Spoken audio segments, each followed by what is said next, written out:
Assalamualaikum warahmatullahi wabarakatuh. Halo semuanya, kami dari kelompok 5. Di sini kami akan menampilkan video proyek kami tentang aplikasi Triads Media. Tapi sebelum itu izinkan kami untuk memperkenalkan diri kami terlebih dahulu. Saya Alif Yanti Putri Naziza dengan NIM 032. Saya Nadia Kaila dengan NIM 109. Saya Arif Bintang Fauzil dan dengan NIM 127. Yeah. Selamat menonton. Oke, pada kesempatan kali ini kelompok 5 akan menjelaskan mengenai sistem Triads Medias. Nah, adapun anggota dari kelompok 5 itu ada saya Livanti Putri Aziza, yang kedua ada Nadia Kaila, dan yang ketiga ada Arya Bintang Fauzil. Dan untuk materi yang pertama yaitu pengertian dari Triads Medias yang akan dijelaskan oleh Nadia Kaila. Jadi, sebelumnya, apa itu triage? Triage itu adalah metode pengurutan pasien berdasarkan tingkat keparahan kondisi dan kebutuhan penanganan medis segera. Jadi, tujuannya sendiri adalah untuk mengurutkan pasien berdasarkan tingkat keparahan kondisinya dari yang mana yang urgent terlebih dahulu sampai yang bisa ditangani lebih lama. Di sini, sistem triage medis kami menggunakan algoritma decision tree. Itu karena pada triage sendiri kita tahu bahwa triage medis itu dibutuhkan di waktu-waktu yang krusial. Jadi dengan decision tree itu bisa membantu untuk meningkatkan efisiensi dan transparansi dalam proses kritis. Selain itu, decision tree itu juga mudah diinterpretasikan, relatif cepat untuk memprediksi, tahan terhadap outlier, dan mampu menangani data kategorikal dan numerik. Nah, yang selanjutnya itu ada klasifikasi warna tree pada kondisi pasien. Nah, di sini kami menggunakan 4 klasifikasi warna. Yang pertama ada warna merah, warna kuning, warna hijau, dan warna hitam. Nah, yang pertama warna merah. Warna merah ini menggambarkan kondisi gawat darurat atau emergensi jika pasien itu mengalami obstruksi jalan napas dan tidak bisa PCR. Nah, artinya pasien ini butuh tindakan segera. Lalu untuk mengklasifikasikan pasien ke dalam warna merah, di sini tuh ada 2 syarat agar pasien masuk ke dalam kategori warna merah. Nah, syarat yang pertama itu kondisi pasien masih bisa bernafas, warna kulit abnormal, pasien obstruksi jalan napas, dan pasien tidak bisa PCR. Lalu syarat yang kedua itu pasien tidak bisa bernafas dan urin berwarna gelap. Lalu yang kedua ada warna kuning. Nah, warna kuning ini berarti menggambarkan kondisi pasien itu serius tapi tidak langsung fatal. Artinya pasien masih sadar tapi ada gangguan ringan. Nah, berarti pasien itu masih bisa menunggu untuk mendapatkan pertolongan. Lalu untuk mengklasifikasikan pasien ke dalam warna kuning, di sini tuh ada 3 syarat. Nah, syarat yang pertama itu pasien masih bisa bernafas, warna kulit abnormal, masih obstruksi jalan nafas, dan masih bisa PCR. Lalu syarat yang kedua itu warna kulit abnormal dan tidak obstruksi jalan nafas. Lalu syarat yang ketiga, pasien tidak bisa bernafas tetapi urin tidak berwarna gelap. Nah, yang selanjutnya ada warna hijau. Warna hijau ini menggambarkan kondisi ringan atau minor injury yang artinya tidak ada luka berat dan pasien ini masih responsif. Berarti kondisi pasien ini masih stabil. Nah, untuk mengkategorikan pasien ke dalam warna hijau, di sini ada syaratnya yaitu pasien masih bisa jalan sendiri, pasien masih sadar penuh, tidak ada luka berat, dan tidak ada tanda vitalnya itu masih stabil. Nah, yang terakhir itu ada warna hitam. Warna hitam itu artinya pasien sudah tidak ada harapan hidup atau meninggal dan nadi sudah tidak ada dan pasien sudah tidak responsif. Artinya pasien dalam kondisi fatal. Nah, untuk mengklasifikasikan pasien ke dalam warna hitam, pasien itu berarti kondisi pasien sudah tidak bisa bernafas, tidak responsif, dan kemungkinan paling besarnya pasien sudah meninggal atau dalam kondisi sangat kritis tanpa harapan hidup.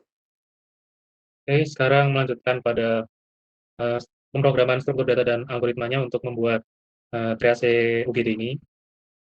Pertama-tama nanti ini sekedar buat garis besarnya aja ya. Mungkin nanti bisa ditampilkan di VS Code-nya buat kodenya full. Oke, ini yang paling basic. Pertama kita buat inisiasi class tree node-nya buat membuat root, untuk membuat node yang ada untuk menjalankan logikanya. Jadi pertama-tama kita inisiasi dulu. Ada value, ada fitur. Ya, fitur ini untuk isinya dalam node-nya. Terus value ini akan mengembalikan dari hasil decision tree-nya ya. Terus untuk left dan right-nya itu untuk bagaimana node itu akan berjalan. Misal ke left otomatis ke kiri, kalau right ke kanan. Lalu ada def is leaf self. Jadi ini untuk mengembalikan kalau itu udah paling pojok tuh leaf. Yang paling pojok dia tidak memiliki child, maka dia tidak memiliki self left sama self right. Lalu selanjutnya ada fungsi buat membuat build triage tree, membuat node tree-nya. Jadi kita manual ya dari tree node tadi, kita tulisin value-nya, terus kita tulisin fiturnya, sama kita tulisin node mana yang mau kita tuju. Oke, selanjutnya. Ini logika dasarnya pada traverse and index fungsinya. Jadi ketika node-nya ini tidak leaf, maka sebenarnya kita pakai flags ya, pakai flags dengan dalamnya itu ada HTML sama CSS. Lalu kita buat button yang yes sama yang no. Nah, di sini ketika node-nya itu tidak bukan leaf ya, bukan leaf itu ya, bukan paling pojok yang tidak memiliki anak, maka dia akan jalan ke node yes child. Nah, kalau yang no, dia akan jalan ke no, not no child. Ya, jadi di sini pakai JavaScript buat nentuin logikanya. Di sini eh, nah, di sini tetap sama buat jalanin logika pada JavaScript-nya. Kalau ini udah live ya, kan tadi kan bukan live, otomatis masih jalan buat nentuin sampai sampai live-nya gitu.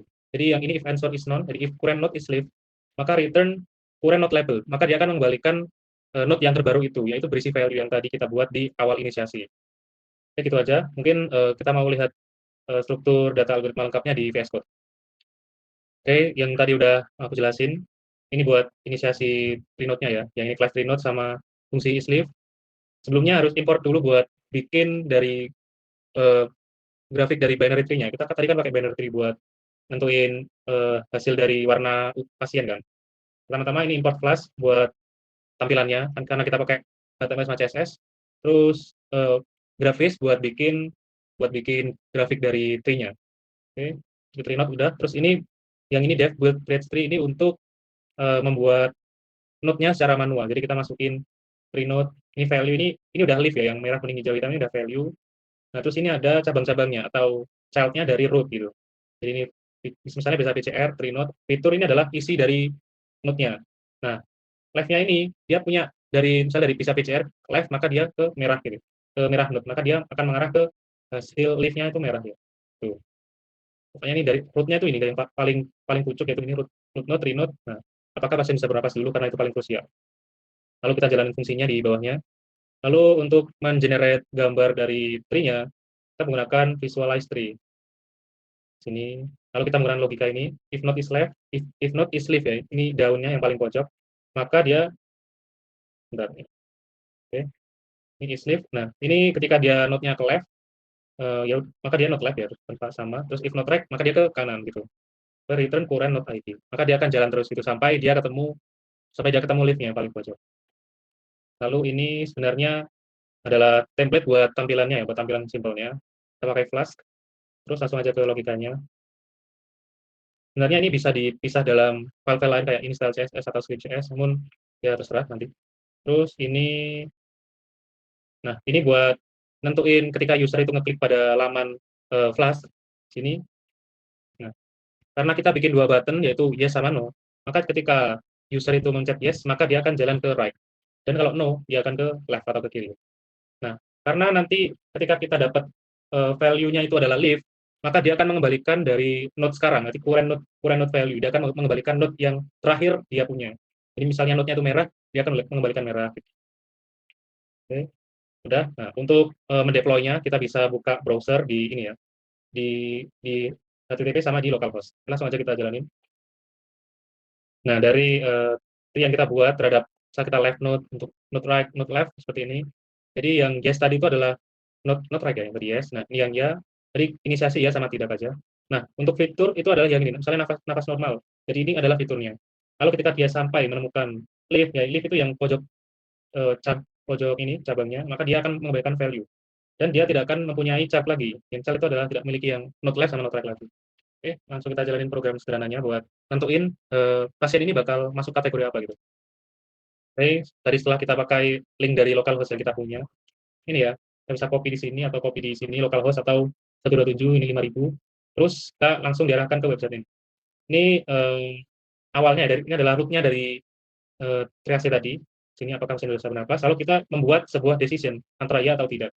Misalnya di sini adalah tidak, lalu iya, apalagi misalnya ya, kalau tidak ada nadi, tidak. Nah, maka dia akan mengembalikan value yaitu merah. Nah, hal itu sesuai dengan tree yang udah kita buat tadi. Ini bisa bernapas, kalau tidak, kulit abnormal, tadi kan iya, nadi lemah, nadi lemah ya, tidak ada nadi tidak ya maksudnya. Merah tadi, merah nggak sih? Nah, kurang lebih gitu aja ya. Buat triage medis, nanti teman-teman bisa nyoba di kolom deskripsi, nanti kita kasih link kita buat teman-teman bisa nyoba juga. Baik, sekian presentasi dari kelompok 5. Mohon maaf apabila ada kesalahan dan terima kasih atas perhatiannya. Dan apabila ada yang ingin disampaikan atau ingin dipertanyakan, boleh melalui kolom komentar. Sekian, wassalamualaikum warahmatullahi Warahmatullahi wabarakatuh. wabarakatuh. Terima kasih. Terima kasih.